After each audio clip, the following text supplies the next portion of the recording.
Hello, Ram Ram, नमस्कार। शिक्षा अवधि गीत चैनल में आप सभी का दिल से स्वागत है। तो आज हम आप सबके बीच में एक सोहर उठान गीत गाने जा रहे हैं। बहुत ही धमाकेदार गीत है। आप लोग कमेंट करके बताइएगा कैसा लगा हमारा ये उठान गीत सोहर। तो चलिए आप सबके बीच में सुनाते हैं और ज़्यादा से ज़्यादा प्यार दुलार आशीर्वाद बनाए रखिए अपनी छोटी बहन पे। सुनाते हैं। दुअरे से पियवाया उठे झपटी बखरिया गए, झपटी बखरिया गए हो। धाना के तनारा सनवा तोरे बाटे बहिनिया अपन निलाई हो। धाना के तनारा सनवा तोरे बाटे बहिनिया अपन निलाई हो।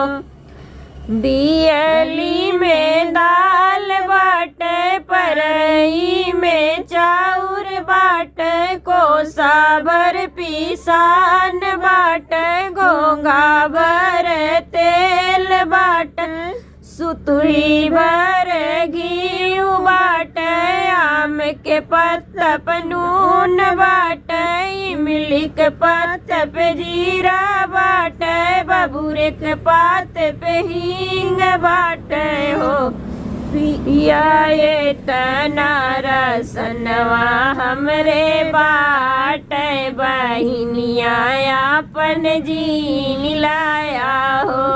पिया ये तनारा सनवा हमरे बाटे बहिनिया अपन जी लाया हो।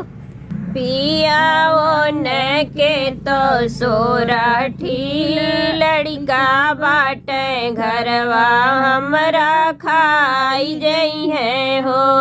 पिया न के तो सोराठी लड़का बाटे, घरवा हमरा खाई जई है हो। हमसे कहे हाट जाबे और बाजार जाबे, तो हरे नहीं हरे जाबे, अपने ससुरारी जाबे, लड़कन के ननियौरे जाबे हो। पिया चला गए बहिनी के देश, बहिनिया अपन निलाए हो। पिया चला गए बहिनी के देश, बहिनिया अपन निलाए हो। हमरे तो जुड़ी धारे, हमरे बोखार धारे हो। सासू हम कारजइया ओढ़ावा, तो घरवा मोर लुटाई दई है हो। सासू हम कारजइया ओढ़ावा, तो घरवा मोर लुटाई दई है हो। आगे आगे ननदी आवे, पीछे ननदोई आवे, पीछे नौठी लड़का आवे हो। बहिनी वन के पीछे आवे, कुल गोरनु, तो घरवा मोर लुटाई दी है हो। बहिनी वन के पीछे आवे, कुल बोरनु, तो घरवा मोर लुटाई दई है हो।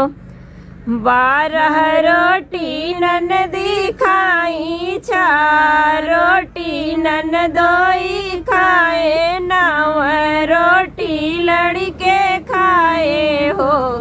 बहिनी 16 रोटी खाए, कुल बोरनु, तो घरवा मोर लुटाई दियले हो।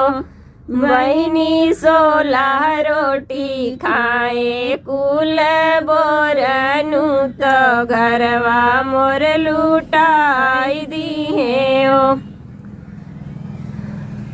दियली के दाल चुकी गए, परई के चाउर चुकी गए, कोसा भर पीसान चुकी गए, घोंघावा के तेल चुकी गए, सुतुही के घी चुकी गए, आम के पत्तक नून चुकी गई, मिली के पत्तक जीरा चुकी गए, बबूरे के पात के हींग चुकी गए हो। बहिनी कुल रसनवा मोरा खाई गई, घरवा मोर लुटाई गई हो।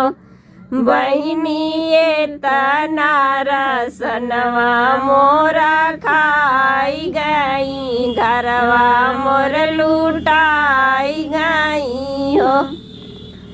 ये हमारा उठान गीत आप सबको कैसा लगा कमेंट करके ज़रूर बताइएगा। हमको तो हंसी आ रहा था गाते समय। चलिए मिलते हैं नेक्स्ट वीडियो में, बाय बाय।